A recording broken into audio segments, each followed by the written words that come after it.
السلام علیکم friends, welcome to ہنا ست ناولز۔ امید کرتی ہوں آپ سب خیریت سے ہوں گے۔ تو فرینڈز، جس نے ابھی تک میرے چینل کو سبسکرائب نہیں کیا پلیز اسے جلدی سے سبسکرائب کر لیجئے تاکہ آپ کو آنے والی ہر نئی قسط کی نوٹیفیکیشن موصول ہو سکے۔ آپ سے یہ کہنا چاہتی تھی، آپ کا رسپانس دن بدن کم ہوتا جا رہا ہے۔ کمنٹ سیکشن میں کمنٹس بھی ختم ہوتے جا رہے ہیں۔ اپنا رسپانس برقرار رکھیے فرینڈز تاکہ مجھے موٹیویشن ملتی رہے اور میں نیکسٹ قسط جلد اپلوڈ کر دوں۔ تو آئیے بنا وقت ضائع کیے چلتے ہیں آج کی قسط کی جانب۔ ناول جان من، قسط نمبر 22۔ بی بی جی غضب ہو گیا۔ ایک پرانی ملازمہ جو سنبل بیگم کی وفادار اور انائزہ کی چہیتی تھی، وہ انائزہ شاہ کے پاس آ کر بولی تو انائزہ شاہ جو کتابوں کو ترتیب سے الماری میں رکھ رہی تھی، اس کے ہوائیاں اڑے ہوئے چہرے کو دیکھ کر کتاب ہاتھ میں لیے ہی اس کی جانب متوجہ ہوئی۔ کیوں ایسے بوکھلائی ہوئی ہو؟ مجھے بھی ڈرا کر رکھ دیا۔ کیا بات ہے؟ انائزہ شاہ نے پے در پہ سوالات کی بوچھاڑ کر دی۔ بی بی جی، میں جی وہاں سے آ رہی تھی کہ سردار سبحان شاہ کو کہتے ہوئے سنا کہ… اس نے آدھی ادھوری بات چھوڑ کر تھوک نکلا۔ وہ جی اندر کوئی آپ کے ساتھ نکاح کرنے کا کہہ رہا تھا۔ انائزہ شاہ کے ہاتھ سے کتاب چھوٹ کر زمین پر جا گری۔ اس کا ذہن معاف ہونے لگا۔ تمہارا اور میرا مذاق والا کوئی رشتہ نہیں، سمجھی؟ میں اس وقت مذاق کے موڈ میں بالکل بھی نہیں۔ وہ درشتگی سے پیش آئی۔ بی بی جی، بھلا میرا اور آپ کا مذاق کا کیا رشتہ؟ میں سچ کہہ رہی ہوں، قسم لے لیں جی، میں مذاق نہیں کر رہی، میں نے اپنے کانوں سے سنا ہے۔ اس کی سنجیدگی نے انائزہ شاہ کو خوف میں مبتلا کر دیا۔ وہ مجسمہ بنی کھڑی تھی۔ بی بی جی، جو میں نے کہا وہ بالکل سچ ہے۔ جی میں نے سردار سبحان شاہ کو آپ کے لیے عازب خان کو ہاں کہتے ہوئے بھی سنا ہے۔ انائزہ شاہ کے تو گویا پیروں تلے زمین نکل گئی۔ وہ حیرتوں کی زد میں تھی۔ ایسا کیسے ہو سکتا ہے؟ میں کبھی غزان شاہ کے علاوہ کسی اور سے شادی نہیں کروں گی۔ وہ نہیں تو کوئی اور بھی نہیں، وہ زیر لب بڑبڑائی۔ آنسو ٹوٹ کر اس کے گالوں پر بکھرنے لگے۔ دادا سائی کا اس عمر میں دماغ تو نہیں سٹھیا گیا؟ ایسا سوچ بھی کیسے سکتے ہیں وہ میرے لیے؟ اس انسان کو میں منہ لگانا پسند نہیں کرتی، کھجا کے اس انسان کے ساتھ ساری زندگی بھر کا بندھن باندھنا۔ میں ابھی اماں سائیں اور بابا سائیں سے بات کرتی ہوں، وہ سمجھائیں انہیں، میں کسی بھی صورت اس گھٹیا انسان سے شادی نہیں کروں گی۔ وہ تیز سے بولی۔ وہ بھاگنے کے انداز میں سردار سبحان شاہ کے کمرے میں داخل ہوئی، جہاں پہلے سے ہی سنبل بیگم اور سردار حاکم شاہ بھی موجود تھے۔ اس نے ایک نظر دیکھا تو عازب خان بھی وہیں موجود تھا۔ انائزہ نے ایک سلگتی ہوئی نظر اس پر ڈال کر نظروں کا زاویہ بدل لیا۔ ہم نے انائزہ کا رشتہ عازب خان کے ساتھ طے کر دیا ہے۔ وہ تینوں آج ایک ساتھ پہلی بار ان کے کمرے میں موجود تھے۔ سنبل بیگم نے عجیب طریقے سے بھویں آپس میں ملا کر انہیں دیکھا۔ ایسا کیسے ہو سکتا تھا بھلا؟ ان کے چہرے کے تاثرات میں سختی اتر آئی۔ بابا سائیں، یہ آپ کیا کہہ رہے ہیں؟ سردار حاکم شاہ ایک جھٹکے سے اپنی نشست سے اٹھے اور کرخت آواز میں گویا ہوئے۔ تم ہمارے فیصلے سے انحراف کرو گے؟ سردار سبحان شاہ آگ بگولا ہو گئے۔ گستاخی معاف بابا سائیں، بے شک میں نے اسے پیدا نہیں کیا تو کیا ہوا، ہے تو میری بیٹی ہی، میں کسی ایرے گیرے کے ہاتھ میں اپنی بچی کا ہاتھ نہیں دوں گی۔ سنبل بیگم بھی تن کر سامنے آئیں۔ انائزہ کو تھوڑی ڈھارس ملی کہ اس کے والدین اس کا دفاع کر رہے ہیں۔ سردار سبحان شاہ کے چہرے کے زاویے بگڑ گئے تھے، لیکن عازب خان بہت مطمئن دکھائی دے رہا تھا۔ خاموش! بس حاکم شاہ بس، یہ تمہاری ہی دی ہوئی آزادی ہے جو آج تمہاری بیوی اور اولاد میرے منہ کو آ رہی ہے۔ سمجھاؤ اسے، میں فیصلہ کر چکا ہوں اور اپنے فیصلے سے ایک انچ بھی پیچھے نہیں ہٹوں گا۔ جسے میرے فیصلے سے اعتراض ہے وہ یہ حویلی چھوڑ کر جا سکتا ہے، مگر یاد رکھنا، جس نے اس حویلی سے ایک قدم بھی باہر نکالا اس کی واپسی کے راستے ہمیشہ ہمیشہ کے لیے بند کر دیے جائیں گے۔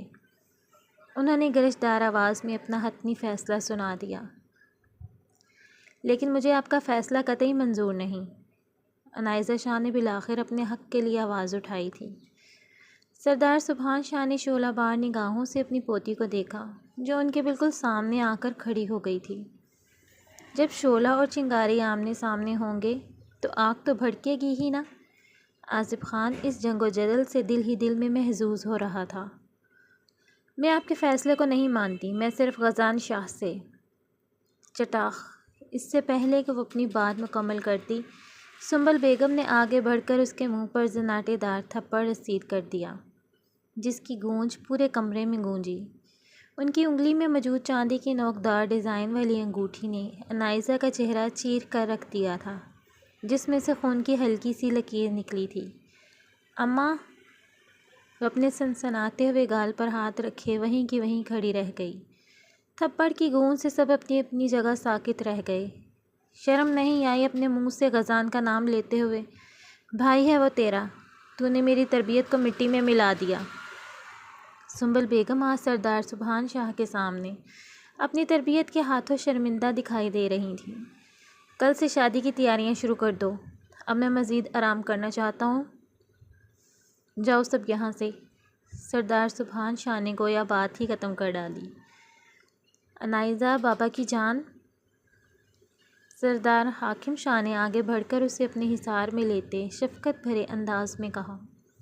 عنائزہ شاہ نے ان کے سینے پر سر رکھے جھلمل کرتی آنکھوں سے سامنے کھڑے آصف خان کو دیکھا، جس کے چہرے پہ ہلکی سی مسکراہٹ ابھر کر معدوم ہو گئی تھی۔ اس کی آنکھوں میں پر اسرار سی چمک اور ہونٹوں پر مبہم سی مسکراہٹ بہت سے بھید چھپائے ہوئے تھی۔ اسے یکدم آصف خان سے بہت خوف محسوس ہوا تھا۔ عنائزہ میری بچی۔ نہیں بابا سائیں، وہ ان کا حصار توڑتی ہوئی نفرت امیز نگاہ آصف خان پر ڈالتی وہاں سے باہر کو بھاگی تھی۔ وہاں سے بھاگتی ہوئی وہ سیدھا اپنے کمرے میں گئی اور اندر سے دروازہ بند کرنے کے بعد ہذیانی انداز میں کمرے کی چیزوں کو توڑ پھوڑ رہی تھی۔ اس کی وحشت و جنون انتہائی حدود کو چھو رہا تھا۔ نہیں کرنی مجھے اس کے ساتھ شادی، نفرت ہے مجھے اس انسان سے، شدید نفرت۔ وہ ڈریسر پر پڑی ہوئی کاسمیٹکس کو ہاتھ مار کر نیچے گراتے ہوئے زور زور سے چیخنے لگی، مگر اندر کی جلن کسی طور کم نہیں ہو رہی تھی۔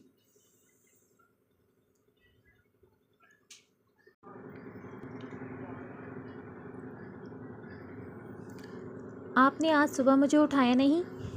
وہ وقت دیکھتا ہوا بولا۔ 10 بج رہے تھے اور کبرڈ کے قریب کھڑی وہ ہینگ شدہ کپڑوں کو الٹ پلٹ کر رہی تھی۔ آپ کو اٹھانے کی ذمہ داری میری نہیں، ویسے بھی اکثر 11 بجے تک جاتے ہیں، میری وجہ سے آج کل جلدی اٹھنے لگے تھے۔ وہ اسے دیکھ نہیں رہی تھی اور دیکھنا بھی نہیں چاہتی تھی۔ سید مزمل شاہ نے حیرانگی سے بھویں اچکائیں۔ جب تک میرے نکاح میں ہو ذمہ داری تمہاری ہی ہے من۔ بتاؤ کیا ہمارے نکاح سے بھی انکاری ہو؟ بھلا اپنے شوہر سے اتنی لاپرواہی کا مظاہرہ کون سی مشرقی بیوی کرتی ہے؟ نہیں کرتی نا، تو پھر خود سے تھوڑا کم اخذ کیجیے اور اپنی ذمہ داری نبھائیے۔ وہ نہ چاہتے ہوئے بھی تھوڑا بلند آواز میں بول گیا تھا۔ من یکدم پلٹی۔ آپ سمجھتے ہیں میں جانتی نہیں کہ آپ کیا کچھ کرتے پھر رہے ہیں؟ وہی کریں جو کل کیا تھا، جا کر اس کے کمرے میں مجھے میرے حال پر چھوڑ دیں۔ جھوٹا دکھاوا مت کیا کریں، مجھے کچھ نہیں چاہیے، میں نہیں چاہتی میری وجہ سے آپ کسی مشکل میں پڑیں۔ اس کا لہجہ کچھ عجیب تھا۔ مجھے کبھی بھی تمہاری وجہ سے کوئی پریشانی نہیں ہوئی، تمہیں ایسا کیوں محسوس ہوا؟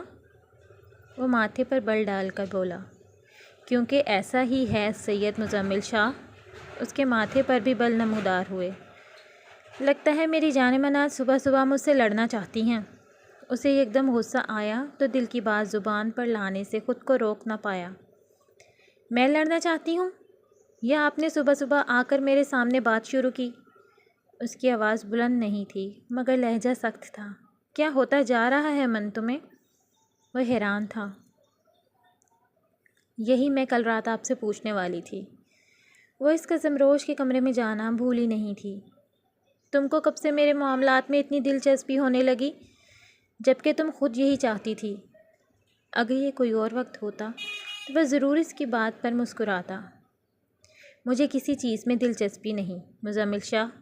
اس کی آنکھیں نم ہونے لگیں۔ بالکل، یہ صرف ہم دونوں ہی جانتے ہیں کہ تم یہ رشتہ محض ایک مجبوری کے تحت نبھا رہی ہو۔ تم خود مجھ سے دست بردار ہونا چاہتی ہو۔ پھر یہ جلن کیوں؟ من نے جھٹکے سے سر اٹھا کر اسے دیکھا۔ اس کے لفظوں نے اسے ششدر کر دیا تھا۔ آنکھوں سے موٹے موٹے آنسو نکل کر گال پر بہنے لگے۔ اس کے آنسوؤں نے من کو تھوک نگلنے پر مجبور کر دیا۔ اس کے لفظ بہت سخت تھے۔ وہ یہی تو کرنا چاہتی تھی، پھر اب برداشت کیوں نہیں کر پا رہی تھی؟ اس کا زمروش کے کمرے میں جانا سید مزمل شاہ کو احساس ہوا تو وہ لب بھینچ گیا۔ دل چاہا کہ وہ وقت واپس لے آئے جب یہ الفاظ منہ سے نکلنے والے تھے۔ من نے اپنے آنسو صاف کیے اور زبردستی مسکرائی۔ شکریہ یاد دہانی کا، میں تو واقعی بھول گئی تھی۔ آئندہ آپ کو کوئی شکایت نہیں ملے گی۔ وہ مسکرائی۔ اس نے اب کی بار گرنے والے آنسوؤں کو اپنے چہرے سے صاف کرنے کی زحمت نہیں کی اور کمرے سے باہر نکل گئی۔ سانسیں رکیں تو سید مزمل شاہ کی۔ وہ اس کی بیوی تھی، یہ باتیں وہ اسی سے کر سکتی تھی، اپنی پریشانی اسی سے شیئر کر سکتی تھی۔ وہ یہ کیا کر گیا تھا؟ اسے احساس ہوا کہ اسے من سے سخت لہجے میں بات نہیں کرنی چاہیے تھی، لیکن وہ بھی تو اپنی ضد سے پیچھے ہٹنے کو تیار نہیں تھی۔ وہ واش روم میں جانے کے بجائے شکستہ سا ایک گہری سانس خارج کرتا وہیں صوفے پر بیٹھ گیا۔ واحد کا بخار اب ٹھیک ہے نا؟ غزان شاہ نے متفکر انداز میں پوچھا۔ جی اب ٹھیک ہے، سو گیا ہے۔ سوری، صفا نے نظریں ملائے بنا جواباً کہا۔ سوری کہنے کی وجہ مجھے بالکل بھی پسند نہیں آئی۔ جتنی تمہیں فکر واحد کی ہے اتنی ہی مجھے بھی ہے، بچوں سے بڑھ کر کچھ بھی نہیں۔ جب تک ہم ساتھ ہیں ایسے موقع ہر روز میسر ہوں گے۔ وہ گمبھیر آواز میں بولا۔ اس شخص کی باتیں اور سوچ دونوں ہی نہ سمجھ آنے والی تھیں۔ جی، وہ محض اتنا ہی کہہ پائی۔ سورج کی سنہری کرنیں پھوٹ پڑی تھیں جس نے ماحول کو دلکش بنا دیا تھا۔ موسم بہت خوبصورت ہے، اس نے بات کا آغاز کرنا چاہا۔ جی اب تک تو تھا، صفا نے نگاہیں پھیر کر جواب دیا۔ میرے سامنے آنے کے بعد تو اور بھی حسین ہو گیا ہوگا؟ نگاہوں میں شرارت واضح تھی۔ جی نہیں، یہ خوبصورتی تو ہر روز آسمان بکھیرتا۔ اس نے بھی جان بوجھ کر اس کی بات غلط ثابت کرنی چاہی۔ آپ سے کس نے کہا کہ میں آسمان کے موسم کی بات کر رہا ہوں؟ اس نے مسکراہٹ چھپا کر اس کی طرف دیکھا۔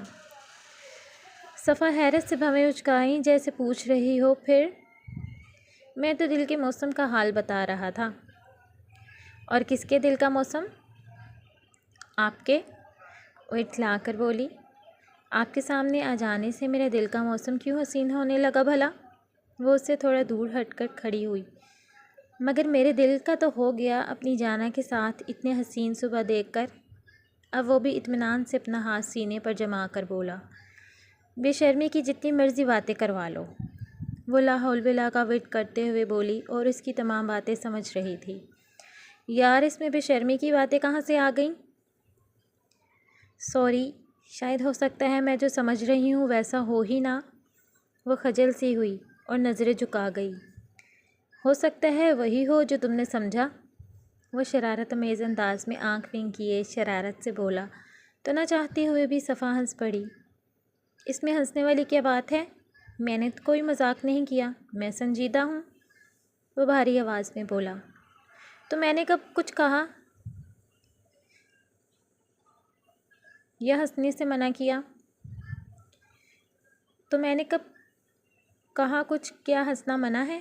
اس نے اپنی مسکراہٹ چھپائی۔ ویسے سوچا تھا اس طرح گھر میں اپنا ہنی مون منائیں گے جانا۔ صفا نے اس کے ہنی مون کہنے پر گردن موڑی۔ آپ کو کیا لگتا ہے میں یہاں ہنی مون منانے آئی ہوں؟ اس سے گفتگو کرنے میں صفا کو مزہ آنے لگا تھا۔ تو اور کیا کرنے کا ارادہ ہے میری جانا کا؟ وہ اس کی گردن میں ہاتھ ڈال کر اس کا چہرہ اپنے قریب کیے زمائنی انداز میں بولا۔ شاہ جی، میں چاہتی تھی واحد اور وانیہ ہم چاروں یہیں رہیں۔ اپنے دل کی بات کہتے ہوئے صفا کی سانسیں اٹکی تھیں، نہ جانے وہ کیا کہنے والا تھا۔ تم جانتی بھی ہو کیا کہہ رہی ہو؟ تمہیں اچھی طرح پتہ ہے حویلی کا میں اکلوتا وارث ہوں، کیسے اپنے بزرگوں کو چھوڑ کر یہاں ہمیشہ رہ سکتا ہوں؟ میں صرف اسی لیے کچھ دنوں کے لیے یہاں رہ رہا تھا تاکہ تمہارا مائنڈ فریش ہو جائے اور بچوں کے ساتھ اکیلے میں کچھ وقت گزار لوں۔ جانا تو واپس حویلی میں ہی ہے، وہ متانت سے بولا، مگر میں اپنے بچوں کو واپس وہاں لے کر نہیں جاؤں گی، اور اس مسئلے کا یہی حل ہے کہ آپ بچوں کو بورڈنگ اسکول میں داخل کروا دیں۔ کیا کہہ رہی ہو صفا؟ میں ان کے ساتھ اتنے کم عرصے میں اتنا اٹیچ ہو گیا ہوں کہ ان کے بنا وقت گزارنے کا سوچ بھی نہیں سکتا، اور تم تو ان کی ماں ہو، پھر کیسے انہیں خود سے اتنی دور الگ رکھنے کی بات کر سکتی ہو؟ اتنا حوصلہ ہے تم میں؟ وہ سوالیہ انداز میں بولا۔ اپنے بچوں کی حفاظت سے بڑھ کر میرے لیے کچھ بھی نہیں۔ ان کی دوری برداشت کر لوں گی، مگر ان کی جان پر کوئی مصیبت آنے نہیں دوں گی۔ اس کی آنکھیں نمکین پانیوں سے بھر گئیں۔ دیکھا، ابھی صرف سوچا ہی ہے دور بھیجنے کا تو رونے لگ گئی۔ جب وہ واقعی دور کر دو گی تو کیا کرو گی؟ اور میں ہوں نا، اپنے بچوں کو کچھ نہیں ہونے دوں گا، اس نے تسلی آمیز انداز میں کہا۔ آپ میرے ساتھ ہو، سب سہ لوں گی، مگر بچوں کو حویلی لے کر نہیں جاؤں گی۔ پلیز، آپ کو میری قسم، میری بات مت ٹالیے گا، اس نے مان بھرے انداز میں اسے دیکھتے ہوئے گلوگیر لہجے میں کہا۔ اچھا ٹھیک ہے، کرتا ہوں انتظام۔ اس کا دل تو نہیں مان رہا تھا، لیکن صفا کی ضد اور قسم کے آگے اسے ہار ماننا پڑی۔ اچھا، اب آنسو صاف کرو اور مجھے اچھے سے گڈ مارننگ کرو جانا۔ کیوں؟ میں کیوں کروں؟ اس نے چہرہ صاف کیے شرارت سے کہا۔ اس کے لبوں پر تبسم پھیلا اور بادل میں چھپے سورج کو دیکھ کر مڑنے لگی۔ سید غزان شاہ سورج سے اس کے پیچھے لپکا۔ اتنی آسانی سے کیسے جانے دوں؟ وہ اس کا راستہ روک گیا۔ کیونکہ میں کہہ رہی ہوں۔ وہ مسکرا کر جھٹکے سے مڑی تو وہ بالکل اس کے پیچھے ہی کھڑا تھا۔ اب ہر بات آپ کی نہیں مانی جائے گی جانا، کچھ نظر کرم ہم پر بھی کیجیے، ہم بھی کھڑے ہیں راہوں میں۔ جائیں جائیں، کام کریں، ایسا کچھ نہیں ملنے والا جناب کو۔ وہ جان بوجھ کر اس کی بے قرار حالت کا مزہ لے رہی تھی۔ میں تو لے کر رہوں گا۔ وہ اس کے بےحد قریب آ گیا تھا۔ غاز وہ صفا کی پشت پر دباؤ بڑھاتا اسے اپنے بےحد نزدیک کرنے لگا تھا۔ تبھی صفا کمزور سے احتجاج کے تحت بولنے لگی، پر وہ اس کے تھر تھراتے ہوئے لبوں پر انگلی رکھتا اسے چپ کرا گیا۔ تمہاری یہ ہونٹ، نرمی سے ان پر انگلی پھیرتا وہ سرگوشی کیا تھا، پھر صفا پر جھکتے وہ ان لبوں پر اپنے عنابی ہونٹ رکھ گیا۔ صفا کی سانسیں ساکن ہوئیں، بری طرح دھڑکتے دل کی دھڑکنیں اتنی واضح تھیں کہ سید غزان شاہ کو صاف سنائی دے رہی تھیں۔ دم گھٹنے پر وہ اس کے سینے پر ہاتھ رکھے غزان کو دور کرنے کی کوشش کرتی آنکھیں میچ گئی۔ تبھی اس کی جان بخشی کیے وہ تھوڑا پیچھے ہوا۔ صفا کو گہرے سانس لیتے دیکھ اس کے لب مسکرائے تھے۔ بے باک نظروں سے اسے یوں نڈھال دیکھ وہ ایک بار درمیانی فاصلہ مٹا گیا۔ نہیں غاز، بمشکل پیچھے سرکتی وہ ہکلائی، پر سید غزان شاہ نے اس کے اعتراضات پر آرام سے اس کے لبوں پر اپنا بھاری ہاتھ رکھا۔ میں تمہاری باتیں مانتا ہوں نا، تو اب تھوڑا تو حق تم بھی دو جانا۔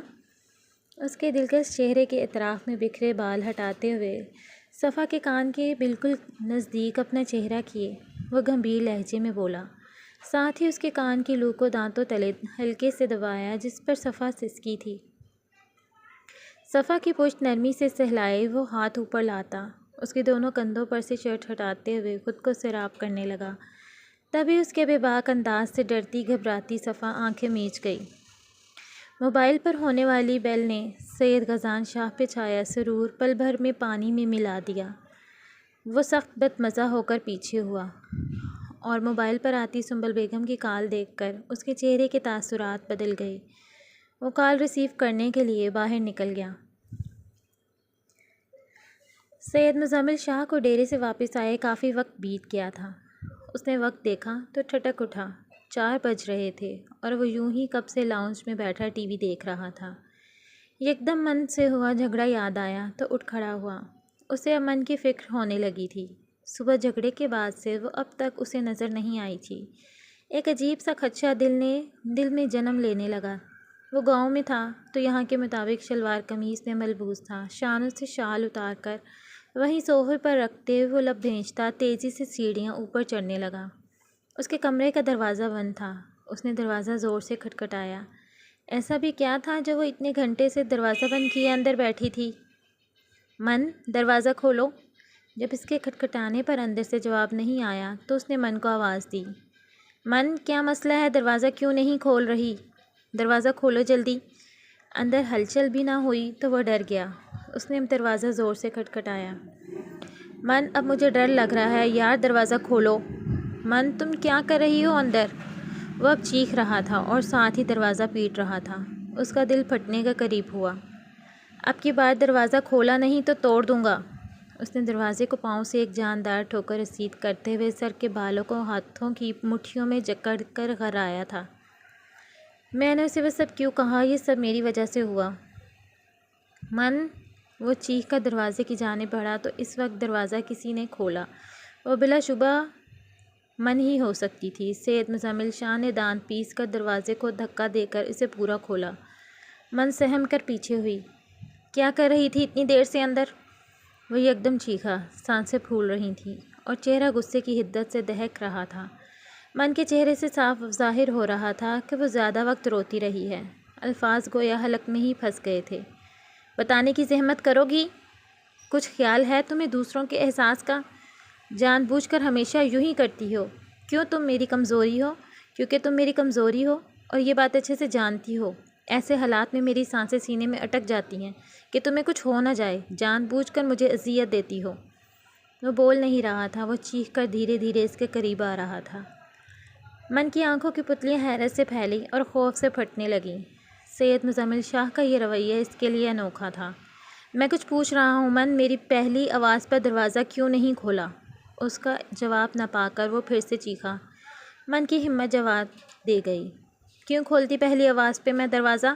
میں مروں یا جیوں؟ کیوں ہو رہی ہے آپ کو میرے معاملات میں دلچسپی؟ میری فکر کرنے کی ضرورت نہیں، وہ سخت لہجہ اختیار کر کے بولی۔ سید مزمل شاہ نے اسے حیرت سے دیکھا۔ آج دونوں کا ہی رویہ مختلف تھا۔ تم میری بیوی ہو، میری ذمہ داری ہو، تم نہیں جانتی کہ تمہیں کچھ ہو گیا تو کون جواب دہ ہوگا؟ بتاؤ مجھے۔ جب بھی مروں گی نا، لکھ کر مروں گی کہ میں خود مری ہوں، آپ پر الزام نہیں آئے گا۔ ہاں، جلن سے مر جاؤں گی میں، وہ حلق کے بل چلائی۔ سید مزمل شاہ نے اس لڑکی کو دیکھا۔ اس کے قد میں اتنی چھوٹی سی تھی کہ اسے دیکھنے کے لیے بھی گردن ہلکی جھکانی پڑتی۔ یا تو وہ چھوٹی تھی یا پھر سید مزمل شاہ 6 فٹ کا تھا۔ یہی کہا تھا نا آپ نے صبح؟ مجھے یاد ہے ایک ایک لفظ۔ اس کی آواز رند گئی۔ سید مزمل شاہ تیزی سے اس کے قریب آیا۔ من نے پیچھے ہٹنا چاہا مگر پیچھے دیوار تھی۔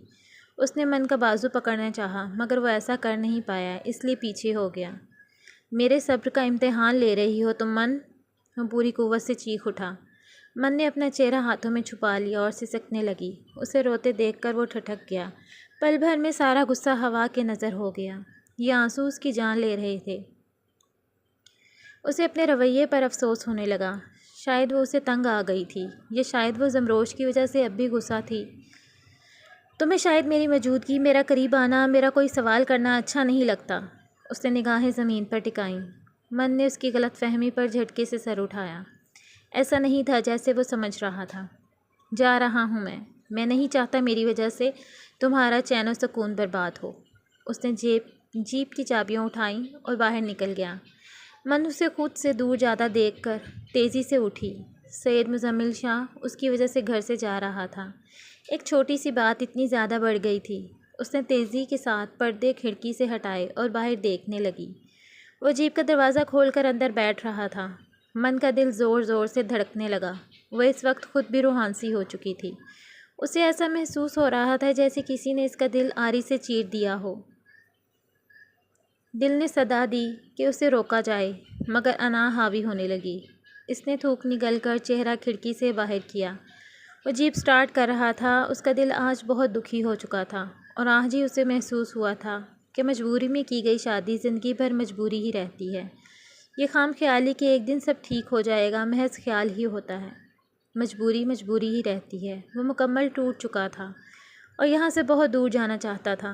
جو لڑکی اسے پسند ہی نہیں کرتی تھی، اس کے ارد گرد رہنے سے الجھن ہوتی تھی اسے۔ ایسے میں اس کے قریب رہنے کا بھی کوئی جواز نہیں تھا۔ من نے لب بھینچ کر اسے دیکھا جو گاڑی میں بیٹھا اسے ہی دیکھ رہا تھا۔ وہ چاہتی تو ہاتھ ہلا کر روک سکتی تھی، مگر یہاں انا آ ٹھہری تھی۔ وہ ساکت نظروں اور آوارہ لٹوں کے ساتھ اسے بس دیکھتی رہی۔ وہ بھی یک ٹک اسے دیکھ رہا تھا۔ دل میں کہیں نہ کہیں امید کا جگنو تھا کہ وہ اسے روک لے گی، مگر ایسا نہ ہوا۔ وہ کچھ لمحے یوں ہی اس کے اشارے، اس کے لبوں کی حرکت کا انتظار کرتا رہا، مگر وہ ساکت کھڑی رہی۔ اس نے آخر کھڑکی کی طرف سے نگاہیں موڑ لیں جہاں من اس پر نظریں ٹکائے کھڑی تھی۔ شام کی ہلکی ٹھنڈی دھوپ من پر پڑ رہی تھی۔ اس نے آخری بار من کو اس اداس شام میں دیکھا اور جیپ ریورس کر لی۔ وہ جا رہا تھا اور من کا دل حلق میں آ چکا تھا۔ وہ کیوں نہ جان پائی کہ محبت میں انا کی بات نہیں چلتی۔ کاش وہ اسے روک پائے، یا پھر وہ خود ہی اس کے جذبات جان کر رک جائے۔ بھلا وہ اسے کیسے بتاتی کہ اس کا یوں اس کی آنکھوں میں دیکھ کر بار بار اس کا اظہار محبت کرنا اس کی جان لے لیتا ہے۔ من کا دل بہت کچھ کہنا چاہتا تھا، جیسے کہ ابھی مت جاؤ، پل بھر کو ٹھہر جاؤ، مگر لب سل گئے تھے جیسے۔ کچھ لمحوں بعد ہی وہ اس کی نگاہوں سے اوجھل ہو چکا تھا۔ وہ وہیں کھڑکی سے پشت لگائے کھڑی تھی۔ اسے اپنے رویے پر ملال ہونے لگا تھا۔ موسم خراب ہو رہا تھا۔ آسمان پر کالی گھٹا کا راج تھا۔ لگتا تھا کہ من کے غم میں آج پورا شہر رونے والا تھا۔ ڈیئر ریڈرز، کیسی لگی آپ کو آج کی قسط؟ کمنٹ سیکشن میں اپنی رائے سے ضرور نوازیے گا۔ اپنی موجودگی بنائی رکھیے۔ انشاءاللہ جلدی ہی ملتے ہیں نیکسٹ قسط کے ساتھ۔ آپ کے اتنا سی رائٹر ہنا اسد دعاؤں میں یاد رکھیے گا۔ اللہ حافظ۔